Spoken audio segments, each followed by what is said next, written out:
नमस्कार। एक नया विषय मिथुन राशि के लिए, और जिसका स्वभाव प्रभाव लक्षण 12 की 12 राशियों पर पड़ने वाला है। लेकिन चूंकि ये परिवर्तन मिथुन राशि पर ही होगा, नीच राशि में चल रहे मंगल का रेट्रोग्रेड मोशन में पुनः मिथुन राशि पर प्रवेश करना क्या मायने रखता है और क्या प्रभाव है, और इसको हम ये भी कहेंगे क्योंकि नक्षत्रों के ऊपर से ट्रांजिट होता है, हमेशा याद रखना। तो इस मंगल का जो ट्रांजिट है वो सिर्फ केवल और केवल पुनर्वसु नक्षत्र के ऊपर है, और पुनर्वसु नक्षत्र बृहस्पति का नक्षत्र है। इस दृष्टि से देखा जाए तो इसको बहुत बड़ा हानिकारक योग नहीं कह सकते मिथुन के लिए। लेकिन दूसरा परिवेश दूसरे मायनों में अगर देखें, क्योंकि ये जो मिथुन राशि है ये शत्रु राशि है।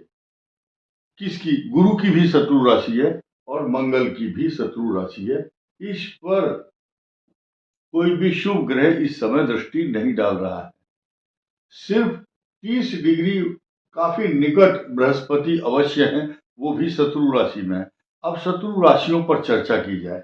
ये शत्रु राशि है, ये भी शत्रु राशि है, ये भी शत्रु राशि है।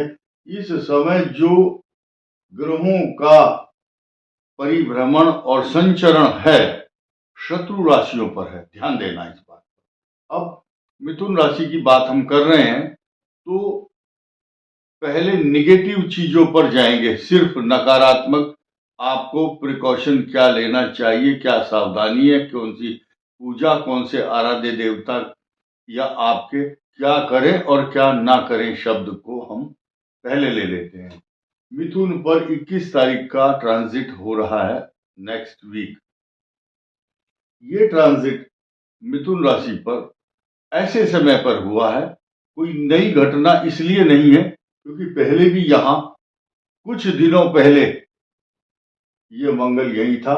यहां से सिर्फ 30 डिग्री पीछे वाले खाने में आ चुका है और ये पुनर्वसु नक्षत्र पर है। इसकी दृष्टि सीधी सीधी यहां पर है। इसका यह अष्टम भाव है, सूर्य यहां पर विराजमान है। ये इस भाव, ये मृत्यु स्थान माना जाता है, अष्टम भाव को मृत्यु स्थान कहते हैं। प्लस पॉइंट ये है कि बृहस्पति इस मृत्यु स्थान को भी देख रहा है।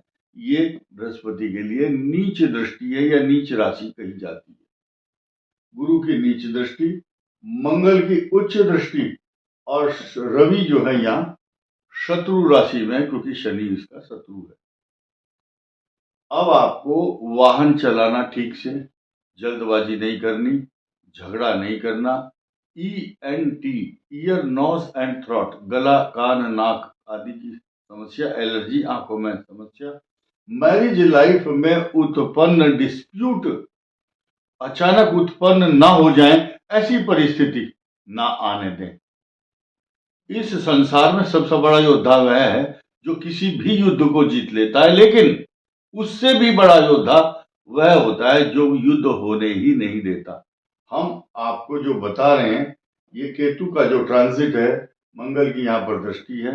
माता, मित्र, मकान, सवारी, पशु, प्रॉपर्टी, जायदाद तथा घरेलू डोमेस्टिक समस्याएं, बिजली से संबंधित समस्याएं हो, चाहे माता के स्वास्थ्य से संबंधित या मकान के निर्माण से संबंधित, बिजली आदि के कार्यों से संबंधित, इलेक्ट्रिकल और इलेक्ट्रॉनिक्स अप्लायंसेस, इनके जलने का खतरा, ये मंगल यहाँ पर उपद्रव करता है। और इसलिए करता है क्योंकि केतु यहाँ बैठा है। केतु के नेत्र नहीं है।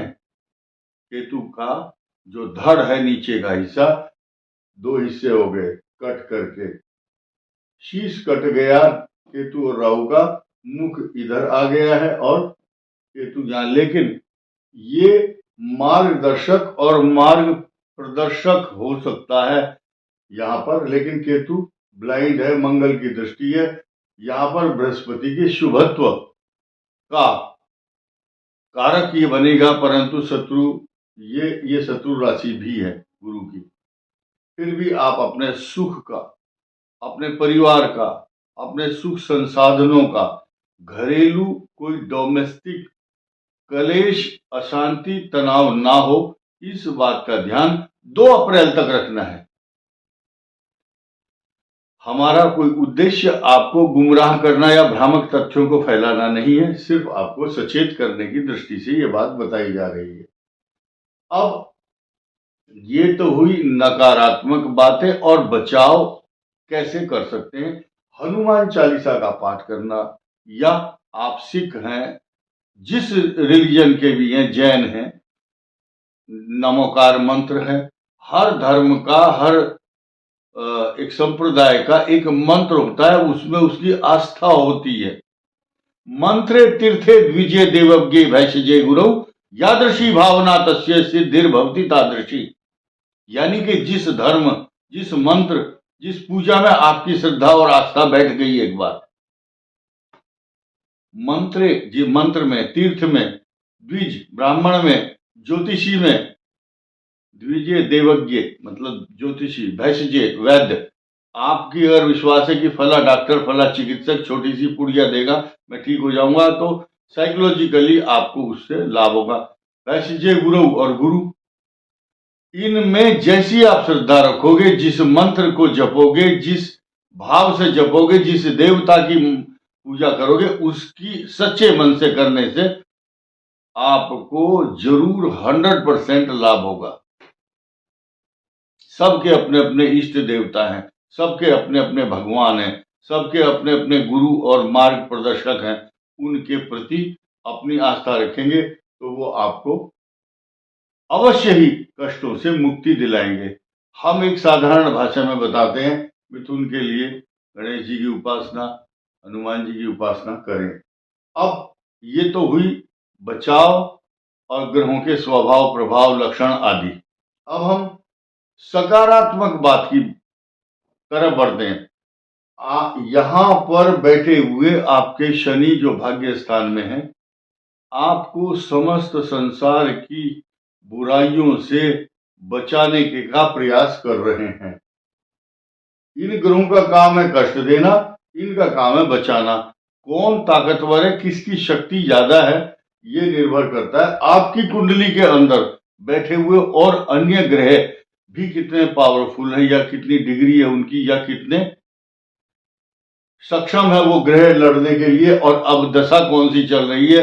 ये सारा कैलकुलेशन डिपेंड उस पर भी करता है कि आपके ग्रह कैसे। ये केवल ट्रांजिट है, सिर्फ मात्र वर्तमान स्थिति को, आपके मन की स्थिति को दर्शाता है, क्योंकि चंद्र से आधारित और लग्न से आधारित ये ट्रांजिट होता है। ये शनि आपके लिए रक्षक बनेगा, और ये 31 मार्च यानी कि 29 मार्च को चेंज होगा, 30 तारीख को आकर के अपना स्थान ग्रहण करेंगे।